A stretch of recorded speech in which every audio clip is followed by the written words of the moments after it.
తెలంగాణలో మే 7వ తారీఖున సమ్మె సైరన్ మోగబోతున్నట్టు తెలుస్తోంది.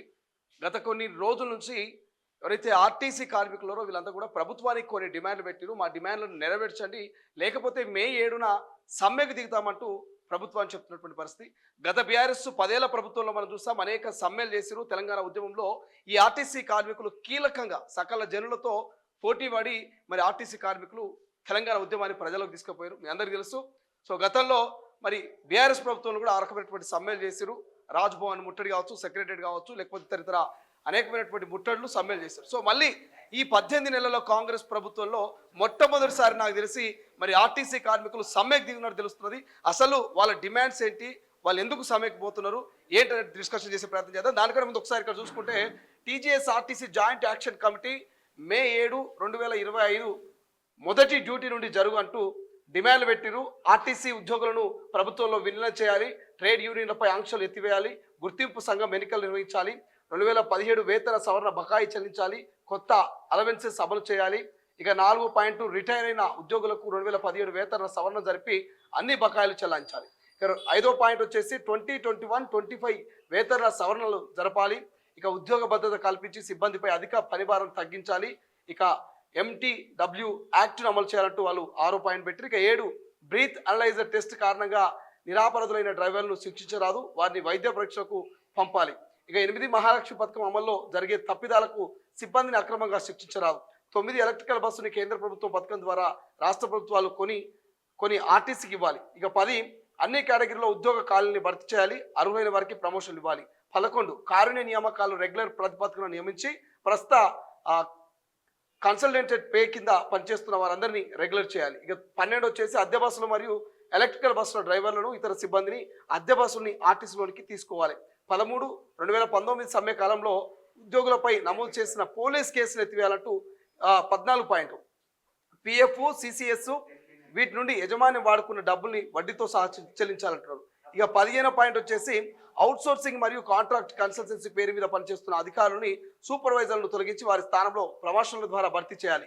ఇక 16 గ్యారేజీ కార్మికుల సమస్యలు పరిష్కరించాలని, వర్క్షాపులు మెరుగుపరచాలని. 17 మహిళా కండక్టర్లతో పాటు మహిళా ఉద్యోగుల సమస్యలు పరిష్కరించాలి. 18 ఆర్టీసీలో రద్దీకి అనుగుణంగా కొత్త బస్సులు కొనాలి, ఇక స్క్రాప్ బస్సులు రద్దు చేయాలి. 19 ఉద్యోగులందరికీ మెరుగైన వైద్య సౌకర్యం అన్ని జిల్లాల్లో కల్పించాలి. తదితర సమస్యలపైన పరిష్కారానికి TGS RTC joint action committee అంటూ ఒక కొన్ని 17 పాయింట్లతో కూడిన 19 పాయింట్లతో కూడిన డిమాండ్లను వాళ్ళు ప్రభుత్వం ముంగల పెట్టిరు. మాట్లాడదాం. కత్తుల యాదవ్ గారు ఉన్నారు. సో ఆర్టీసీకి సంబంధించి మీరు ఎట్లా ఉండబోతుంది సార్ యాక్షన్ ఇప్పుడు? ఎందుకంటే రాష్ట్రంలో ఉన్నటువంటి ఆర్టీసీ సంఘాలన్నీ కూడా రాబోతున్నాయి, ఆర్టీసీలో ఉన్నటువంటి కార్మికులందరూ కూడా రాబోతున్నారు. గతంలో బీఆర్ఎస్ ప్రభుత్వంలో చూసినాం, అనేక సమ్మెలు చేసారు. తెలంగాణ ఉద్యమంలో కూడా ఆర్టీసీ కార్మికులది కీలకమైనటువంటి అంశం. సో ఇప్పుడు ఎట్లుండబోతుంది? కాంగ్రెస్ ప్రభుత్వం ఏర్పడ్డాక నాకు తెలిసి మొదటి సమ్మె అనుకుంటా. సో ఎట్లుండబోతుంది ఇప్పుడు మరి గతంలో 2019లో బీఆర్ఎస్ ప్రభుత్వంలో కూడా సమ్మె చేసినాం. అప్పుడు 54 రోజులు జరిగింది. అప్పుడు టోటల్గా గేట్ తాళం వేసినామంటే దాన్ని తీసే ప్రసక్తే లేకుండా కంప్లీట్గా సీఎం గారు ఎంత బెదిరించినా, ఏ ఆంక్షలు పెట్టినా కూడా ఏ కార్మికుడు కూడా మొక్కవని ధైర్యంతో సమ్మెలో పాల్గొన్నాడు. మా మీద లాఠీ ఛార్జీలు అయినాయి. మీరు అందరు చూసిరు, మీ టీవీలే ప్రత్యక్ష సాక్షి. అప్పుడు కంచెలు వేసిరు, కొట్టిరు, చేసినా కూడా మేము భయపడకుండా సమ్మె చేసినాం. కానీ ఈ ప్రభుత్వం వచ్చిన తర్వాత కొంచెం మార్పులు అనేటివి కనిపిస్తూనే ఉన్నాయి. అంత దుర్మార్గమైనటువంటి ప్రభుత్వం ఇవాళ కాంగ్రెస్ ప్రభుత్వం కాదు. ఎందుకంటే ఆర్టీసీ ఇన్ని సంవత్సరాల్లో ఇప్పటిదాకా నిలబడ్డదంటే కాంగ్రెస్ ప్రభుత్వం గతం నుంచి కూడా ఆర్టీసీని పెంపొందించుకుంటూ వచ్చింది కాబట్టి ఇవాళ ఆర్టీసీ నిలబడ్డది. కాబట్టి ఆ ప్రభుత్వానికి ఈ ప్రభుత్వానికి చాలా వ్యత్యాసం ఉంది. ఇది కాంగ్రెస్ ప్రభుత్వం పైన ఈ రోజు ఉన్నటువంటి మా ఆర్టీసీ ఉద్యోగులందరూ ఆశలు పెట్టుకొని ఎదురు చూస్తూ ఉన్నారు. ఎందుకంటే గత ప్రభుత్వం పెట్టినటువంటి ఆంక్షలు ఇప్పుడు తొలగించాలని చెప్పి ఆ రోజుల్లో మరి మన ముఖ్యమంత్రి గారే స్వయాన మేము 55 రోజుల సమ్మె చేసినప్పుడు సరూర్నగర్ ఇండోర్ స్టేడియంలో మీటింగ్ పెడితే అతనే ప్రతిపక్ష నేతగా ఒక కాంగ్రెస్ పార్టీ ఇన్ఛార్జిగా ఉండి మా సమ్మెకు ముఖ్య అతిథిగా వచ్చేసి మీ అందరికి నాకు గవర్నమెంట్ రాగానే మీ అందరి సమస్యలు మేము పరిష్కరిస్తాం, మిమ్మల్ని గవర్నమెంట్లో విలీనం తీసుకుంటాం, మీ ట్రేడ్ యూనియన్లు మీకు ఇచ్చేస్తాం, మీకు ఎలాంటి ఇబ్బందులు లేకుండా ప్రభుత్వంతో ఉద్యోగులతో సమానంగా చూసుకుంటామని చెప్పి అప్పుడు అపోజిషన్లో ఉన్నటువంటి మరి రేవంత్ రెడ్డి గారు మరి ఆ రోజు అన్నారు. మరి అదేవిధంగా ఎలక్షన్ల కంటే ముందు కూడా మరి మేనిఫెస్టోలో కూడా మరి ప్రభుత్వంలో విలీనం కానీ, పే స్కేల్స్ కానీ, ఆ ట్రేడ్ యూనియన్స్ అమలు కానీ, తర్వాత కార్మికుల యొక్క కష్టాలు కానీ తర్వాత ప్రభుత్వ ఉద్యోగులతో సమానంగా మళ్ళా ఆర్టీసీని అభివృద్ధి తీసుకురావడానికి దాన్ని బలోపేతం చేయడానికి మేము అన్ని విధాలుగా సహకరిస్తామని మేనిఫెస్టోలో పెట్టారు. మేము ఇప్పుడు ఏమంటున్నామంటే ఇప్పుడు ఉన్నటువంటి ప్రభుత్వం ఏర్పడ్డ నాడు ఆర్టీసీ 6 లక్షల కోట్ల అప్పులలో ఉంది. ఆర్టీసీ ప్రభుత్వమే 6 లక్షల కోట్ల అప్పులలో ఉంది. కాబట్టి వీళ్ళకు కూడా మనం ఒక అవకాశం ఇవ్వాలని చెప్పి దాదాపుగా 1 సంవత్సరంన్నర వరకు మేము అవకాశం ఇచ్చినాం. ఈ సంవత్సరంన్నర కాలంలో మరి ఏమన్నా మార్పులు వస్తాయేమని చెప్పి మేము ఎదురు చూడడం జరిగింది. అయితే మాకు గత ప్రభుత్వంలో ఉన్నటువంటి ఆంక్షలు ఇప్పటికీ కొనసాగుతున్నాయి. అది ఆ గత ప్రభుత్వంలో ఉన్నటువంటి ఆంక్షలే ఇప్పటికీ కొనసాగుతున్నాయి. ఇది ఏందో మాకు అసలు విచిత్రంగా ఉంది. ఎందుకంటే ముఖ్యంగా మరి ఈ ఎండి గారు వచ్చిన తర్వాత మరి ఎలాంటి మార్పు లేదు అప్పటికి ఇప్పటికీ. కాకపోతే ప్రభుత్వం 2017 పే స్కేల్ ఇచ్చింది. గత ప్రభుత్వం ఇవ్వాల్సిందే. అది బాండ్ డబ్బులు ఇవ్వాలి 2013వి. ఆ ప్రభుత్వం ఇవ్వాల్సిందే ఈ ప్రభుత్వం ఇచ్చింది. కాకపోతే మాకు ఇప్పుడు 2021 పే స్కేలు తర్వాత ఈ ప్రభుత్వంలో విలీనం ఉద్యోగస్తుల్ని ప్రభుత్వంలో విలీనం అనేది గెజిట్ లో పెట్టేసారు. ఖాళీ అపాయింట్మెంట్ డేట్ అలౌట్ చేస్తే అయిపోతుంది. కానీ అక్కడ ఆగింది. దాన్ని కూడా మేము ఈ ప్రభుత్వంలో విలీనం చేయాలని చెప్పి మేము కోరి ప్రధానమైన డిమాండ్గా పెట్టినాం. ట్రేడ్ యూనియన్ల పునరుద్ధరణ పెట్టినాం. 2021 పే స్కేల్ తర్వాత ఇప్పుడు వచ్చింది ఒకటి మళ్ళీ 25 సంవత్సరం పే స్కేల్ కూడా మళ్ళీ ఏప్రిల్ 1 నుంచి మళ్ళీ స్టార్ట్ అయింది. ఈ 2 పే స్కేల్ వాళ్ళు ఒకటే పే స్కేల్ ఇవ్వాలని చెప్పి కోరుతా ఉన్నాం. అయితే కార్మికులు ఇవాళ ఎట్లా ఉన్నారంటే పని గంటలు పెరిగిపోయినాయి. ఒకప్పుడు 8 గంటలు ఉన్నటువంటి పని విధానం ఇవాళ 10 గంటలు 12 గంటలు 14 గంటలు చేసినా కూడా ఒకటే మాస్టర్గా ట్రీట్ చేస్తూ ఉన్నారు. ఎట్టి షాకిరి చేయిస్తూ ఉన్నారు. లీవులు పెడితే లీవులు ఇస్తలేరు. లీవ్ అప్లై చేస్తే ఎల్ఆర్ అంటున్నారు. అత్యవసర పరిస్థితులలో ఆబ్సెంట్ అయితే అతనికి లాస్ ఆఫ్ పే చేస్తా ఉన్నారు. జీతం కట్ చేస్తా ఉన్నారు. కాబట్టి ఈ సమస్యల మీద పనిభారం లోడ్ పెరిగిపోయి కార్మికులు ఇబ్బందులకు గురైపోయి ఇంకా ఎన్ని రోజులు మనకి బతుకులు మన ప్రభుత్వం మారినాక కూడా మన బతుకులు మారతలేవు.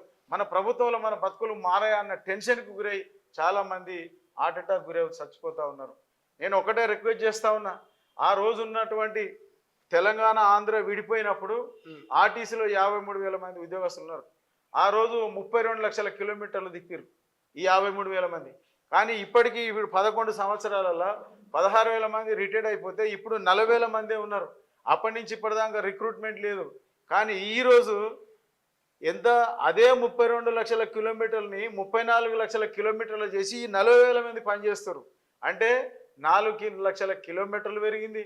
13,000 మంది ఉద్యోగస్తులు తగ్గిపోయారు. అంటే ఒక్క ఎంప్లాయ్ మీద ఎంత వర్క్ లోడ్ పడ్డదో మరి ప్రభుత్వంగా మీరు కూడా ఒకసారి గుర్తించాలని చెప్పి నేను ప్రభుత్వానికి రిక్వెస్ట్ చేస్తా ఉన్నా. మేము ఎందుకు చెప్తున్నాం? ఈ అన్ని లెక్కలేసినాం. ఉద్యోగస్తులు తగ్గిపోయారు. బస్సులు 10,000 ఉన్నటువంటి బస్సులు ఇవాళ ఆర్టీసీ బస్సులు 6,000 చిల్లరనే ఉన్నాయి. ప్రైవేట్ బస్సులు 3,100 ఉన్నాయి. ఈ బస్సులలోనే మరి అన్ని కిలోమీటర్లు తిప్పుతా ఉన్నాం. అంటే ఎంత పనిభారం పెరిగింది. ఈ పనిభారం తట్టుకోలేక కూడా కార్మికుల్లో విరక్తి చెందింది, ఆవేశం పెరిగింది. కాబట్టి వాళ్ళు సంవత్సరాలు వెయిట్ చేసి మన సమస్యలు పరిష్కారం కావట్లేదు. పాత ప్రభుత్వం ఈ ప్రభుత్వం ఒకే విధంగా ఉంది కాబట్టి సమ్మెలకు పోవాలన్న ఆలోచన కలిగింది. ఇంకొక ముఖ్యంగా ఏంటంటే ఈ ఎండి గారు వచ్చిన తర్వాత 365 రోజులు కార్మికుల మీద ఛాలెంజ్ పెడతా ఉన్నారు. ప్రతిరోజు ఒక ఛాలెంజ్. అంటే ఈ 365 రోజులలో ఎప్పుడూ లీవులు ఇయ్యరు. గత్యంతరం లేక లీవ్ పెడితే లాస్ ఆఫ్ పే చేస్తారు. ఇట్లాంటి ఛాలెంజ్లు పెట్టి ఈ ఛాలెంజ్ల వల్ల కూడా ఈ ఎంప్లాయీస్ చనిపోతూ ఉన్నారు. కాబట్టి పనిభారం పెరిగింది. కాబట్టి ఇవాళ మేము ముఖ్యమంత్రి గారికి రిక్వెస్ట్ చేస్తా ఉన్నాం. మళ్ళీ ప్రభుత్వం కూడా మీదే రావాలని కోరుకుంటున్నారు ఈ ఆర్టీసీ ఉద్యోగస్తులు. ఎందుకంటే గతంతో పోల్చుకుంటే మేలే. కానీ ఏదైతే ఇంప్లిమెంట్ జరుగుతుందో ఆర్టీసీల పద్ధతులు, ఆ పద్ధతులు పాత ప్రభుత్వం పద్ధతులు ఉన్నాయి. కాబట్టి ఆ పద్ధతులన్నీ మారాలంటే మీరు చొరవ తీసుకోవాలి. ఏదైతే గవర్నమెంట్లో ప్రభుత్వ ఉద్యోగులుగా మీరు ట్రీట్ చేయండి. మీకు ఈ కార్మికులు ఎల్లకాలం రుణపని ఉంటారు. నెక్స్ట్ కూడా మీ ప్రభుత్వం వస్తుంది. మరి త్వరలో ఇప్పుడు వచ్చేటి ఎలక్షన్లు కూడా ఉన్నాయి. కాబట్టి మరి అట్లాంటి మీ ప్రభుత్వానికి కూడా చెడ్డ పేరు రావద్దని చెప్పి మేము మనస్ఫూర్తిగా కోరుకుంటున్నాం. మీరు ఏదైతే మేనిఫెస్టోలో పెట్టిరో స్కీములు, అందులో మహాలక్ష్మి పథకం ఇలా ఏ పథకం కూడా ఇంత ఫుల్ సక్సెస్ కాలే. మహాలక్ష్మి పథకమే 100కు 110% కూడా ఫుల్ సక్సెస్ అయిన పథకం ఏదైనా ఉందంటే ఆర్టీసీ వల్లనే. ఆర్టీసీ మహాలక్ష్మి పథకమే ఇది చాలా ఫుల్ సక్సెస్ అయింది. మరి ఇదంతా మరి మీకు ఘనత దక్కుద్ది. మేము శ్రమపడ్డా కూడా ఆ ఘనత ప్రభుత్వానికి మీకు దక్కుద్ది.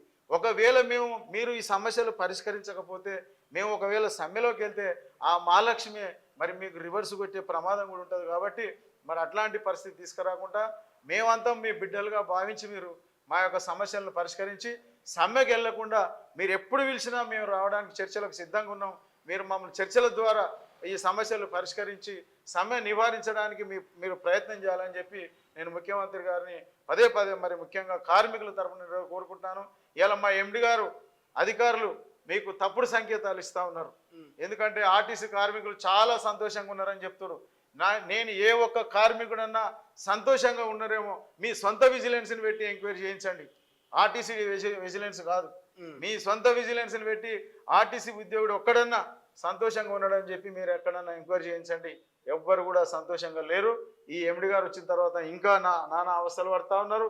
మరి గ్రాండ్ హెల్త్ ఛాలెంజ్ అని అదని ఇదని ఏదో ఒక రకంగా ఇబ్బంది పెడుతున్నారు. కాబట్టి తక్షణమే మీరు అధికారులకు కూడా ఆదేశాలు ఇచ్చి మరి తక్షణమే ఈ పనిభారం కూడా తగ్గించి కార్మికుల యొక్క బాగోగులు చూసి మీరు మరొకసారి ముఖ్యమంత్రి అవుతారన్న ఉద్దేశంతో మేము భావిస్తూ ఉన్నాం. కాబట్టి మా యొక్క ఈ సమ్మెని కొనసాగించకుండా సమస్యలు పరిష్కరించాల్సిందిగా కోరుతూ మీకు నమస్కారం తెలియజేస్తా ఉన్నాం. కత్తుల Yadav, Bahujana Karmika general secretary, JAC కోకనండ.